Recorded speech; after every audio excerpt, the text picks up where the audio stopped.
পটুয়াখালীতে হামের সংক্রমণ বাড়ছেই। এখন পর্যন্ত আক্রান্তের সংখ্যা ২৬ও ছাড়িয়েছে, আর মারা গেছে ১০ জন। শিশুদের পাশাপাশি আক্রান্ত হচ্ছেন প্রাপ্তবয়স্করাও। এই অবস্থায় হাসপাতালে বেড সংকটে চিকিৎসা নিয়ে ভোগান্তিতে আক্রান্তরা। আহসানুল কবির রিপনের তথ্য ও ছবিতে প্রতিবেদন।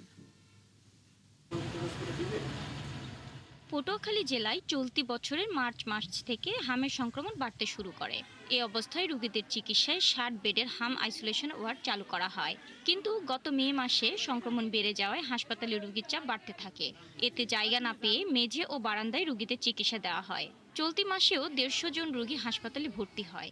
ফলে চাপ বাড়ায় চিকিৎসা নিতে এসে দুর্ভোগে পড়ছেন রোগীরা। প্রথমে জ্বর আসতো, সাইডে জ্বর আসতো, এরপর ওই বড় ডাক্তার দেখাইছি, বললো হাম হয়েছে, এরপরে এই হাসপাতাল ভর্তি হয়েছে। কারেন্টে ভোল্টেজ অনেকই কম, এই জন্য মনে করেন গ্যাস অনেক সময় চলে না, মেশিন অফ হয়ে থাকে, মানে গ্যাস দেওয়া যায় না। মানে গ্যাস দেওয়ার জন্য আমরা অনেকই সমস্যা আছি কারেন্টের ভোল্টেজের কারণে। করোনার থেকে ভয়াবহ বর্তমানে আপনার হাম চলতেছে, এটার জন্য অস্থায়ী কিছু ক্যাম্প তৈরি করা উচিত, সবাই সুষ্ঠুভাবে সেবা দিতে পারে। ১ বছরের নিচে বয়সী শিশুরা বেশি হামে আক্রান্ত হচ্ছেন বলছেন স্বজনরা। পাশাপাশি প্রাপ্তবয়স্করাও আক্রান্ত হচ্ছেন। এমনকি একই পরিবারের একাধিক ব্যক্তির মধ্যেও সংক্রমণ বাড়ছে। আগে জ্বর ছিল, তারপর ডাক্তার দেখাইছি, তারপর চাকরি দিয়েছে, এবার হাসপাতাল ভর্তি হয়েছে। মুখে ঘাও আছে, শরীরে এই কি জেনে দিয়ে বসে হাম। একসাথে বেশি রোগী সামলাতে বেগ পেতে হচ্ছে বলে জানিয়েছেন পটুয়াখালী মেডিকেল হাসপাতালের চিকিৎসকরা। পাশাপাশি হাসপাতালে নানা সংকটের কারণে চিকিৎসা সেবা ব্যাহত হচ্ছে বলে জানান তারা।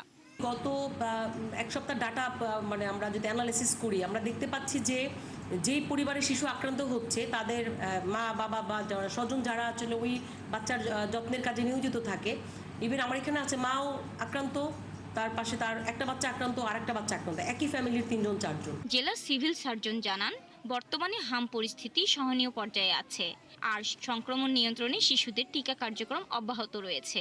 ভ্যাকসিনেশন যে রুটিন কাজটা শেষ হয়ে গেছে, এরপরে কিন্তু আমরা প্রতিদিনই আমরা কিন্তু ভ্যাকসিন দিচ্ছি খুঁজে, এবং প্রতিদিন কত ভ্যাকসিন দিচ্ছি সেটাও কিন্তু আমরা পাবলিশ করছি। জেলায় এ পর্যন্ত হাম ও এর উপসর্গ নিয়ে বিভিন্ন হাসপাতালে চিকিৎসা নিয়েছে ২৫০০-এরও বেশি রোগী।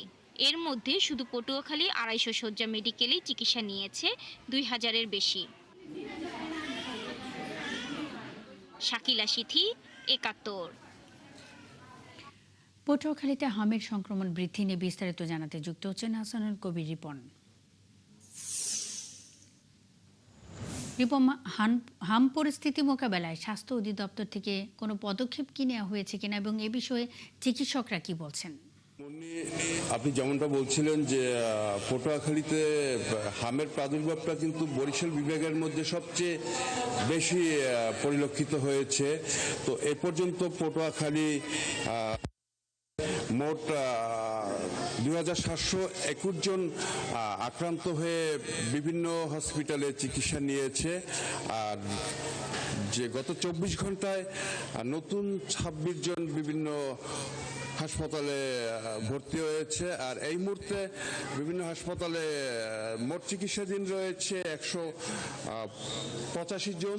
এর মধ্যে পটুয়াখালী ২৫০ বেড মেডিকেল কলেজ হাসপাতালে রয়েছে ১৫৪ জন। তো আপনার জ্ঞাতার্থে আর একটু জানিয়ে রাখছি যে পটুয়াখালী মেডিকেল যে হসপিটাল, সেখানে কিন্তু এই যে হাম আইসোলেশন ওয়ার্ড, এখানে কিন্তু বেড রয়েছে মাত্র ৬০টি, কিন্তু এই মুহূর্তে রোগী ভর্তি রয়েছে ১৬০ জন। তো বাস্তবতা তো বুঝতেই পারছেন যে ৬০ বেডের বিপরীতে যদি ১৬০ জন রোগী ভর্তি থাকে, তার সাথে আরও স্বজনরা রয়েছে। তো আর জেলা স্বাস্থ্য বিভাগ যেটা বলছে যে ১ বছরের নিচে শিশুরাই বেশি এই হামে আক্রান্তটা হয়েছে। সাধারণত যারা টিকার আওতার বাইরে ছিল, তো সরকারিভাবে স্বাস্থ্য বিভাগ যে টিকা দান কর্মসূচির ক্যাম্পেইন করেছে, সেখানে জেলা স্বাস্থ্য বিভাগ বলছে যে তারা লক্ষ্যমাত্রা 1,90,000 বেশি শিশুকে টিকা দিয়েছে, তারপরেও অনেক শিশু এই টিকার আওতার বাইরে রয়েছে। তারা চেষ্টা করছে যারা এই টিকার আওতার বাইরে রয়েছে তাদেরকেও খুঁজে খুঁজে এখন টিকা দিয়ে তারা যাতে কেউ যত বাদ না পড়ে সেই চেষ্টাটা করছে। আরেকটি বিষয় হচ্ছে যে হাম যেহেতু একটা সংক্রমণ রোগ, এখন দেখা যাচ্ছে একই পরিবারে একাধিক সদস্য আক্রান্ত হচ্ছে। দেখা গেছে শিশুর সেবা পরিচর্যা করতে গিয়ে ওই পরিবারের বাবা মা তারাও কিন্তু আক্রান্ত হচ্ছে।